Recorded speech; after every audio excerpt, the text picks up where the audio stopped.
I greet you in the love and the light of the infinite Creator. Event is coming soon. YouTube channel. Here's the latest intel. The government is still the enemy of freedom. Rights aren't rights if someone can take them away. They're privileges. That's all we've ever had in this country, is a bill of temporary privileges. And if you read the news even badly, you know that every year the list gets shorter and shorter. Sooner or later, the people in this country are gonna realize the government doesn't care about you, or your children, or your rights, or your welfare or your safety. It's interested in its own power. That's the only thing. Keeping it and expanding it wherever possible. George Carlin. My friends, we're being played for fools. On paper, we may be technically free. In reality, however, we are only as free as a government official may allow. We only think we live in a constitutional republic, governed by just laws created for our benefit. Truth be told, we live in a dictatorship disguised as a democracy where all that we own, all that we earn, all that we say and do, our very lives, depends on the benevolence of government agents and corporate shareholders for whom profit and power will always trump principle. And now the government is litigating and legislating its way into a new framework where the dictates of petty bureaucrats carry greater weight than the inalienable rights of the citizenry.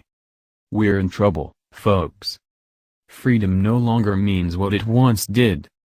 This holds true whether you're talking about the right to criticize the government in word or deed, the right to be free from government surveillance, the right to not have your person or your property subjected to warrantless searches by government agents, the right to due process, the right to be safe from soldiers invading your home, the right to be innocent until proven guilty, and every other right that once reinforced the founders' belief that this would be a government of the people, by the people and for the people.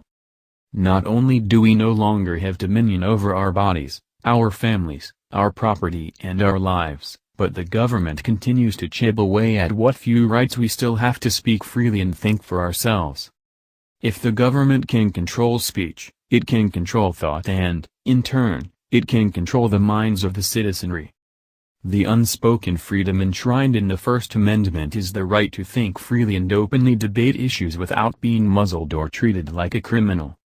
In other words, if we no longer have the right to tell a census worker to get off our property, if we no longer have the right to tell a police officer to get a search warrant before they dare to walk through our door, if we no longer have the right to stand in front of the Supreme Court wearing a protest sign or approach an elected representative to share our views, if we no longer have the right to protest unjust laws by voicing our opinions in public or on our clothing or before a legislative body, no matter how misogynistic, hateful, prejudiced, intolerant, misguided or politically incorrect they might be, then we do not have free speech. What we have instead is regulated, controlled speech, and that's a whole other ball game. Protest laws, free speech zones, bubble zones, trespass zones, anti-bullying legislation, zero-tolerance policies, hate crime laws and a host of other legalistic maladies dreamed up by politicians and prosecutors are conspiring to corrode our core freedoms purportedly for our own good. For instance, the protest laws being introduced across the country, in 18 states so far, are supposedly in the name of public safety and limiting economic damage. Don't fall for it.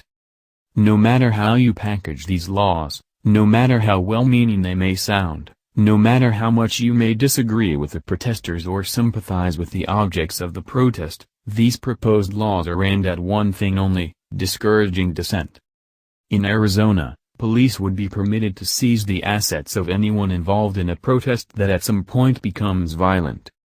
In Minnesota, protesters would be forced to pay for the cost of having police on hand to police demonstrations. Oregon lawmakers want to require public community colleges and universities to expel any student convicted of participating in a violent riot. A proposed North Dakota law would give drivers the green light to accidentally run over protesters who are blocking a public roadway. Florida and Tennessee are entertaining similar laws. Pushing back against what it refers to as economic terrorism, Washington wants to increase penalties for protesters who block access to highways and railways. Anticipating protests over the Keystone Pipeline, South Dakota wants to apply the governor's emergency response authority to potentially destructive protests, create new trespassing penalties and make it a crime to obstruct highways. In Iowa, protesters who block highways with speeds posted above 55 miles per hour could spend 5 years in prison, plus a fine of up to $7,500. Obstruct traffic in Mississippi and you could be facing a $10,000 fine and a 5-year prison sentence. A North Carolina law would make it a crime to heckle state officials. Under this law, shouting at a former governor would constitute a crime. Indiana lawmakers wanted to authorize police to use any means necessary to break up mass gatherings that block traffic. That legislation has since been amended to merely empower police to issue fines for such behavior. Georgia is proposing harsh penalties and mandatory sentencing laws for those who obstruct public passages or throw bodily fluids on public safety officers. Virginia wants to subject protesters who engage in an unlawful assembly after having been lawfully warned to disperse with up to a year of jail time and a fine of up to $2,500. Missouri wants to make it illegal for anyone participating in an unlawful assembly to intentionally conceal his or her identity by the means of a robe, mask, or other disguise. Colorado wants to lock up protesters for up to 18 months who obstruct or tamper with oil and gas equipment and charge them with up to $100,000 in fines. Oklahoma wants to create a sliding scale for protesters whose actions impact or impede critical infrastructure. The penalties would range from $1,000 and 6 months in a county jail to $100,000 and up to 10 years in prison. And if you're part of an organization, that fine goes as high as $1 million. Michigan hopes to make it easier for courts to shut down mass picketing demonstrations and fine protesters who block entrances to businesses, private residences or roadways up to $1,000 a day. That fine jumps to $10,000 a day for unions or other organizing groups. Ask yourself, if there are already laws on the books in all of the states that address criminal or illegal behavior such as blocking public roadways or trespassing on private property, because such laws are already on the books, then why does the government need to pass laws criminalizing activities that are already outlawed? What's really going on here? No matter what the politicians might say, the government doesn't care about our rights, our welfare or our safety. How many times will we keep falling for the same tricks? Every despotic measure used to control us and make us cower and fear and comply with the government's dictates has been packaged as being for our benefit, while in truth benefiting only those who stand to profit, financially or otherwise, from the government's transformation of the citizenry into a criminal class. Remember, the Patriot Act didn't make us safer.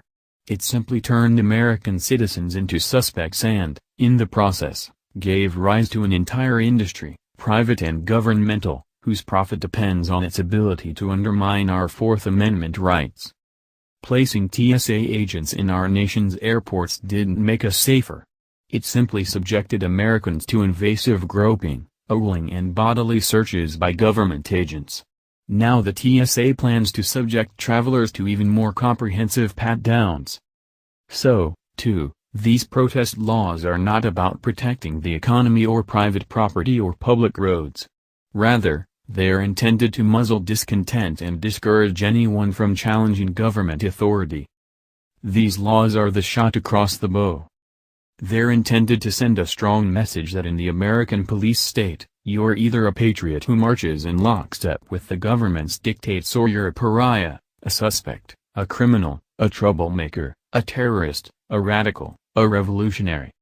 Yet by muzzling the citizenry, by removing the constitutional steam valves that allow people to speak their minds, air their grievances and contribute to a larger dialogue that hopefully results in a more just world, the government is deliberately stirring the pot, creating a climate in which violence becomes inevitable. When there is no steam valve, when there is no one to hear what the people have to say, because government representatives have removed themselves so far from their constituents, then frustration builds, Anger grows and people become more volatile and desperate to force a conversation. Then again, perhaps that was the government's plan all along. As John F. Kennedy warned in March 1962, those who make peaceful revolution impossible will make violent revolution inevitable. The government is making violent revolution inevitable. How do you lock down a nation? You sow discontent and fear among the populace. You terrorize the people into believing that radicalized foreigners are preparing to invade.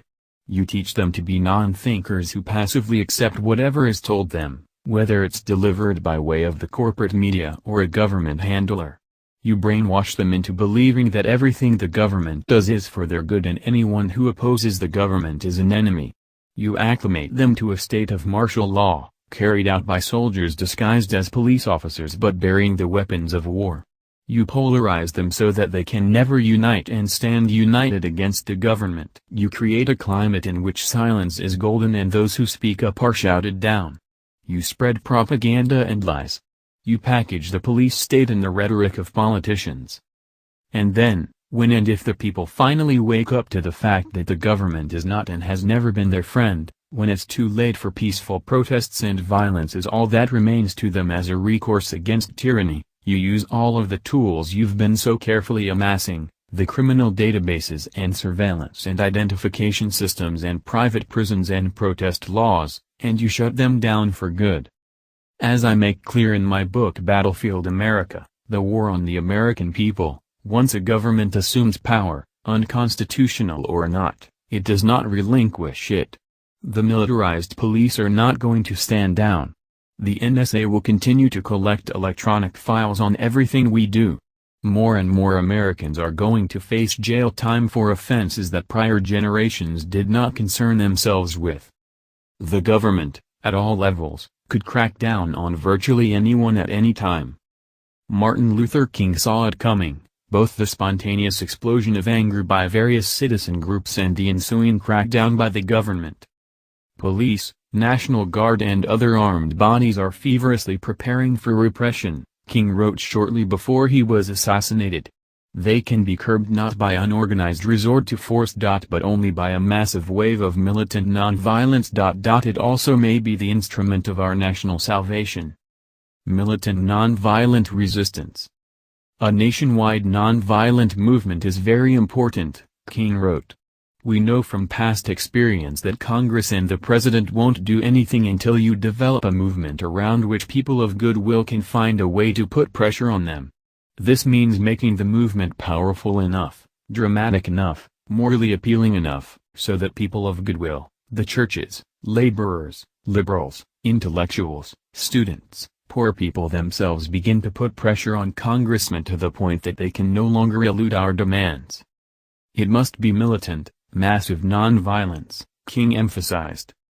In other words, besides marches and protests, there would have to be civil disobedience. Civil disobedience forces the government to expend energy in many directions, especially if it is nonviolent, organized and is conducted on a massive scale.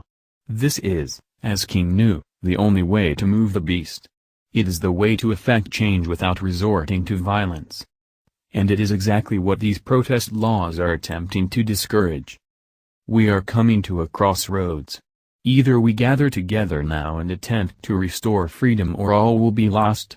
As King cautioned, everywhere, time is winding up. In the words of one of our spirituals, corruption in the land, people take your stand, time is winding up. Please like us and share with your social media. Please subscribe and click the bell to be notified of our new videos. Remember to check out our playlist for important intel you may have missed. Be sure to enter our subscriber appreciation $100 monthly giveaway. The link is in our description. And visit our sister channel. The event is coming soon for additional intel and information. Stay tuned. Victory of the Light. Event is coming soon. YouTube channel.